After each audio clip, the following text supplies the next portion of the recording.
Well, everybody does a rant video, so I'm gonna rant a little. Been splitting wood, doing a little cutting. That's what my rant's gonna be about. I'm not ranting to put anybody down, but I went in there and cut that tree. My truck is parked right there. There's the top of the tree. This is the difference in truly knowing how to cut and thinking you know. Don't get me wrong, a lot of people know how to cut. A lot of people can cut. But don't go beyond your abilities. And see, I'm standing right here. 6 foot from the limbs, touching. But I knowed where the tree was going to go. Cut a hard leaner tonight. She wanted to sit down on the tip of the saw on the bottom side. I pulled out and done a controlled barber chair. Which is, I had a cut in front. I let the back 2 or 3 inches barber chair while I was moving. You can see the stump down there. Get this thing to zoom. See how I cut it?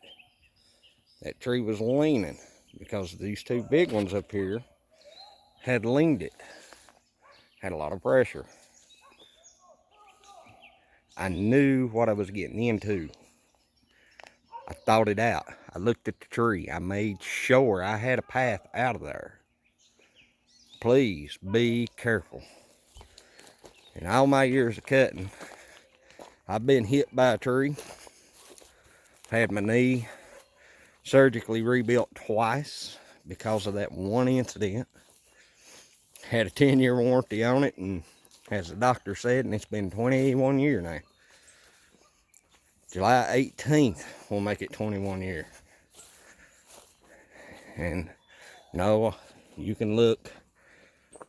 I'm not like a lot around my area. There is no handicap on my tag. And I'll show my tag, I don't care. What you gonna get? I ain't got nothing. Bank owns everything I got. That's why I work so hard. My rant is, if you don't know what you're doing, don't do it. If you have a doubt in your mind, back out. Think it over. Drink a cup of coffee, smoke a cigarette, drink a pop. Leave it for a day or 2. Cut something else.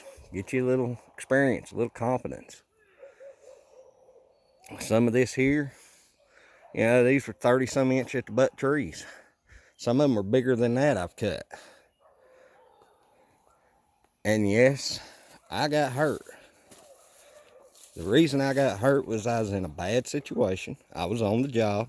That was when I cut gas well right-of-ways. The loggers had come in and logged it, and they'd left some hangers leaned up in other trees. I cut one. It slid into them. The top started sliding out. And when it did, it broke my hinge off. It come up, hit me right here. Put me, I'd say a good 20 foot up a hill into an old logging road.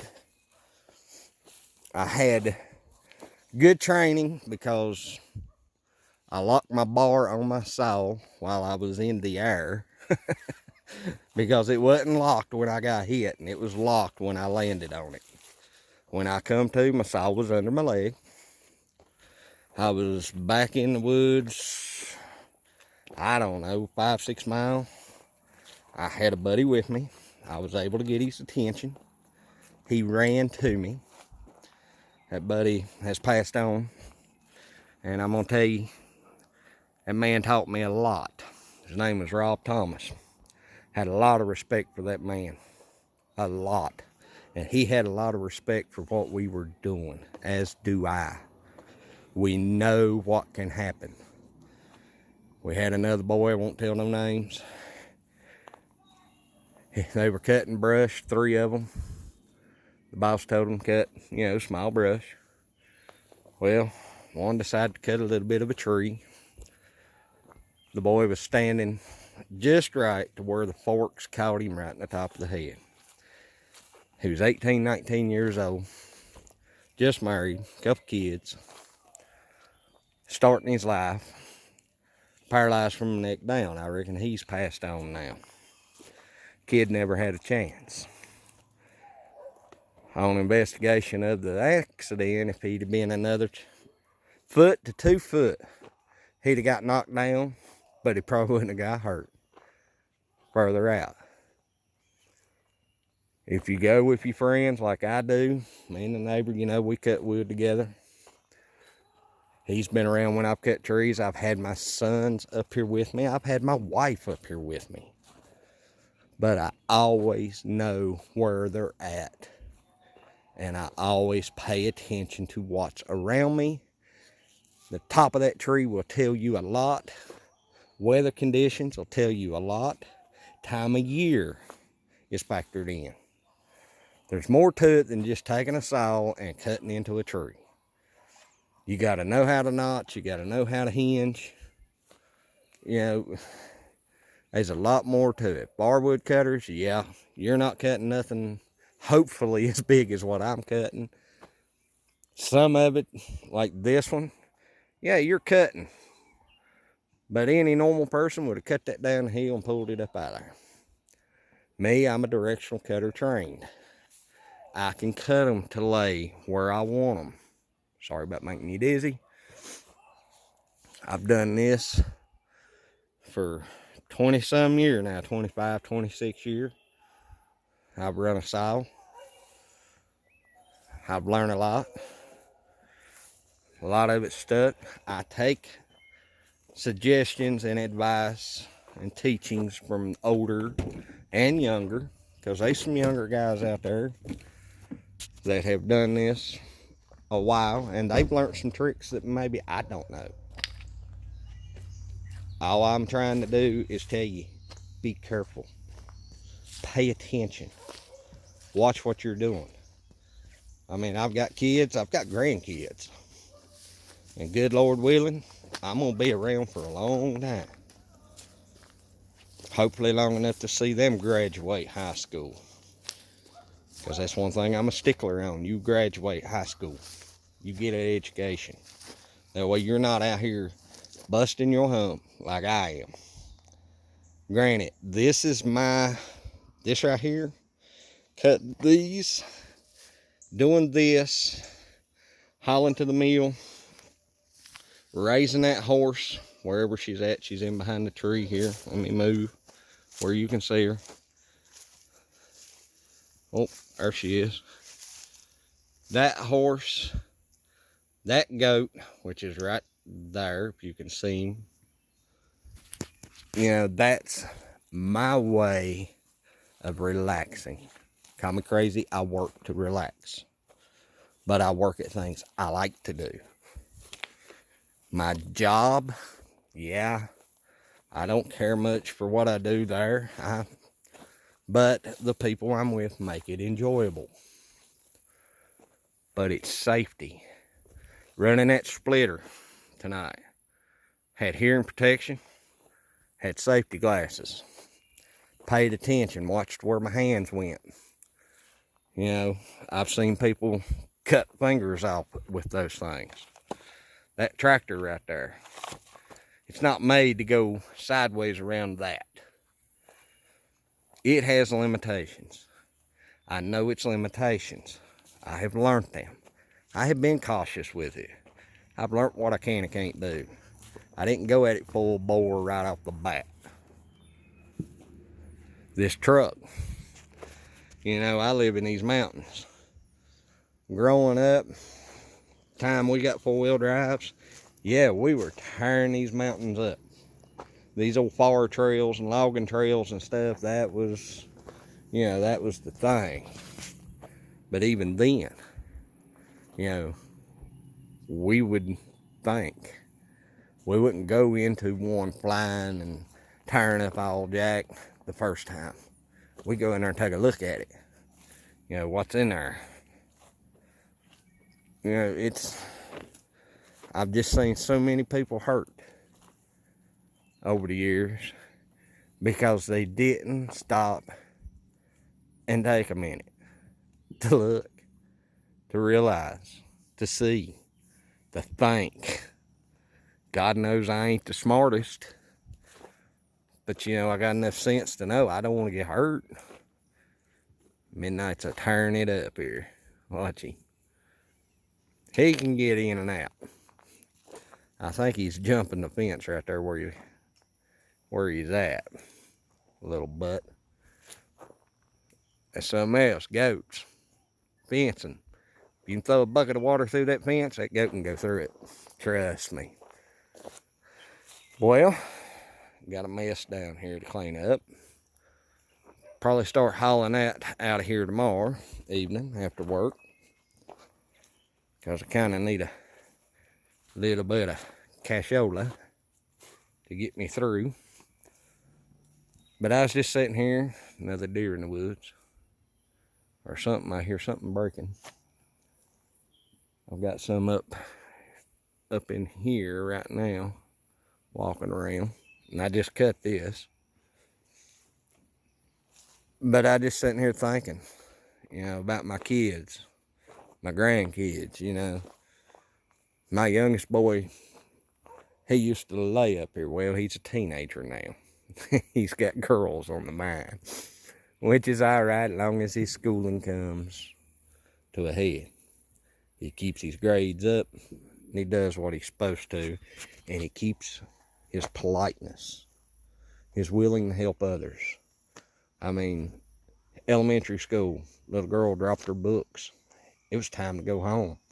She dropped them on the way to her mom and dad's car.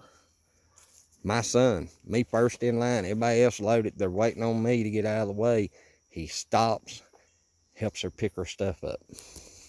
Didn't know her, didn't have a clue who she was, but he stopped and helped. That made me a proud papa, okay?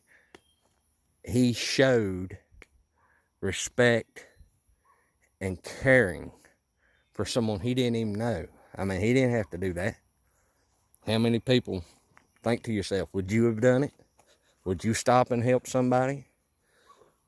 If somebody, even your friends, if they call you, say, hey, I need help doing this. Would you put off what you're doing to help them?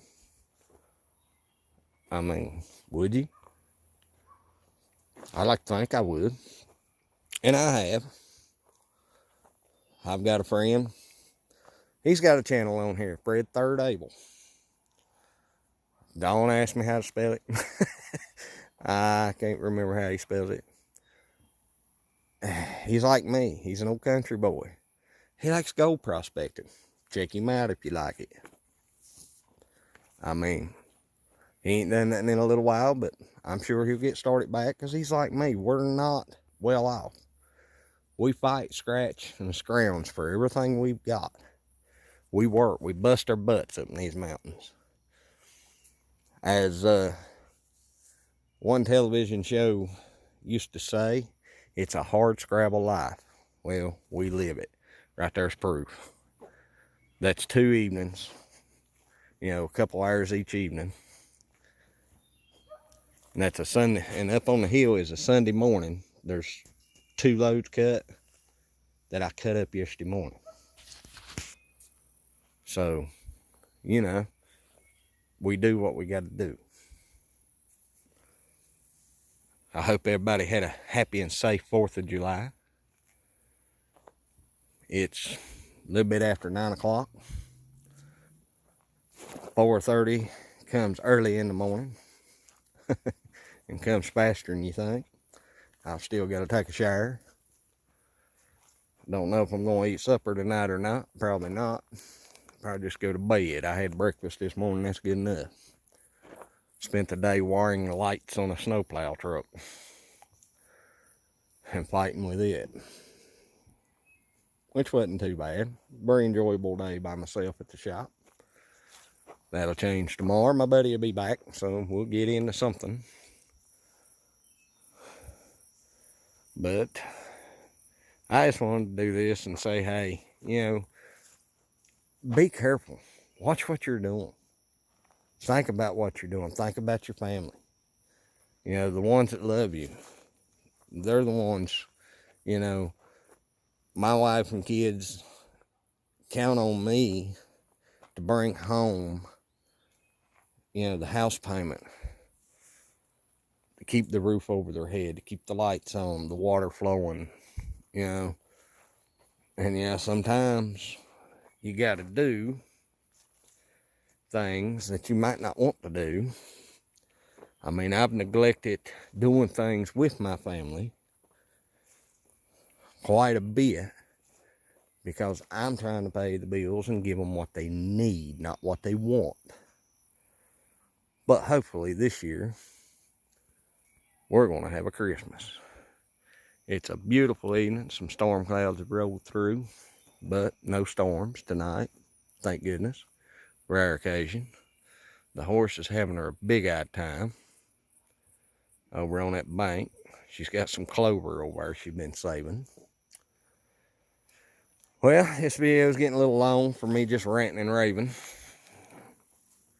So I'll let you go. Have a wonderful, blessed night.